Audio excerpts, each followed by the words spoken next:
ఒకటి ఇప్పుడు ప్రతి ఒక్కరం కూడా వారి పిల్లల కోసమే బతుకుతూ ఉంటారు. వారి పిల్లల్ని మంచి అభివృద్ధికి తేవాలి అని చెప్పి ప్రతి ఒక్కరు తాపత్రయపడుతూ ఉంటారు. అటువంటి పిల్లల్లో ఇప్పుడు చాలామంది సరిగ్గా చదవకపోవడం కావచ్చు, ఐక్యూ లోపం తక్కువగా ఉండడం కావచ్చు, లేదంటే తల్లిదండ్రులను ఎదిరించడం కావచ్చు, ఇవన్నీ మనం ప్రస్తుత సమాజంలో చూస్తూ ఉంటాం. వారు సన్మార్గంలో నడవాలంటే ఏం చేయాలి? ఎటువంటి పరిహారాలు ఏమైనా ఉంటాయా? పూజలు ఏమైనా ఉంటాయా? అసలు మనం సన్మార్గంలో ఉంటే మన పిల్లల్ని సన్మార్గంలో పెట్టచ్చు. ఓకే, మనమే సన్మార్గంలో లేము. మన పిల్లలకి ఏం చెప్తావు? నువ్వు మంచిగా ఉండరాదు ఫస్ట్ అంటాడు వాడు. ఫస్ట్ క్వశ్చన్ మనల్ని వేసేది అదే.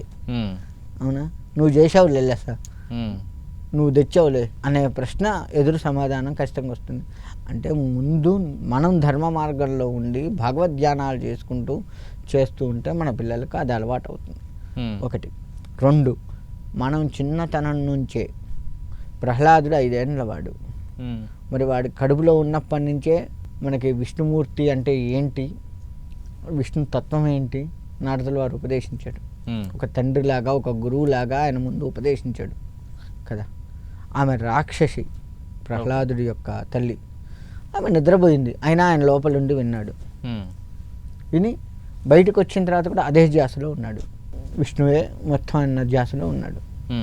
అయితే ఇక్కడ ఏంటి అంటే మనము కూడా మన పిల్లలకి కడుపులో ఉన్నప్పటి నుంచే ఎవరైతే గర్భిణీగా ఉంటారో వాళ్ళు భగవంతుడికి సంబంధించింది చదువుతూనే ఉండాలి. ఓకే, ఏదో ఒకటి అయిపోయింది. మనకు మంచి 9 నెలలు ఇచ్చాడు భగవంతుడు. అనేక రకాల పురాణాలు ఉన్నాయి. చదివిందే చదువు, నష్టమైంది. ఒకరోజు రామాయణం తీసుకో, ఒక 1-2 నెలలు పడుతుంది. భగవద్గీత చూసుకో, 1-2 నెలలు పడుతుంది. చదువు అట్లా చదివి నీ 9 నెలలు పూర్తి చేసుకో.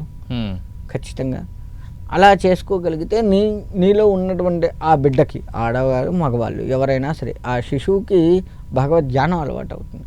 తద్వారా వాడు ఏకసంతాగ్రాహిగా మారుతాడు. ఏకసంతాగ్రాహి అంటే ఒక్కసారి చెప్తే చాలు, నాటుకుపోతుంది. ఇంకో రెండోసారి చెప్పక్కర్లే వాళ్ళకి. అలా తయారవుతారు. తర్వాత చిన్నతనం నుంచి భగవంతుడికి సంబంధించి ధ్యానం చేసుకోవాలి, భగవంతుడు అనేవాడు వీడు అని కొంత ఆధ్యాత్మికత నేర్పుతూ ఉన్నట్లయితే నువ్వు ఏ చదువులో అయినా సరే, ఇటు ఆధ్యాత్మిక చదువు కావచ్చు, అటు ఇంగ్లీష్ చదువు కావచ్చు, దేంట్లో అయినా వాడు గుర్తింపు తెచ్చుకుంటాడు. అంతేకాకుండా ఇప్పుడు మీరు ఇందాక ఐక్యూ తక్కువ ఉంటుంది, గ్రహణాలు ఉన్నాయి. గ్రహణాల సమయంలో నువ్వు పాటించవలసింది పాటించాలి. కాదని మొండిగా బయటకు వస్తే ఇలానే ఉంటుంది పరిస్థితి. చెప్పిన మాట వినకపోవడం, ఉన్నవాడు మెదడు ఎదుగుదల లేకపోవడం, ఇవన్నీ కూడా. అందుకే మనం పెద్దవాళ్ళు ఋషులు దాన్ని దర్శించి మనకు అందించాడు. దాన్ని సరిగ్గా అందుకోలేకపోతాం. వాళ్ళు ఇవ్వటంలో లోపం లేదు, మనం తీసుకోవటంలో లోపం వస్తుంది. ఓకే, దాన్ని కరెక్ట్ వేలో కనుక మనం తీసుకొని పాటించినట్లయితే ఖచ్చితంగా మన పిల్లలు మంచి భవిష్యత్తులో ఉంటారు. సరే, అయిపోయింది. ఇప్పుడు ప్రస్తుతం ఉన్నవాళ్ళ పరిస్థితి, పుట్టి ఉన్నవాళ్ళ పరిస్థితి కనుక లెక్క వేసుకుంటే ఇప్పటికైనా మించిపోయింది లేదు.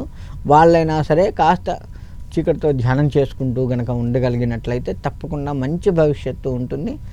ఆ భగవంతుడికి ప్రదక్షిణ నమస్కారాలు చేసుకుంటూ ఇక చదవవలసిన దాని మీద ఇంట్రెస్ట్ పెట్టి చదువుతూ మన ప్రయత్నం లోపం లేకుండా కనుక ప్రయత్నించినట్టయితే చక్కటి ఫలితాన్ని భగవంతుడు అందిస్తాడు అనడంలో ఎటువంటి సందేహం లేదు.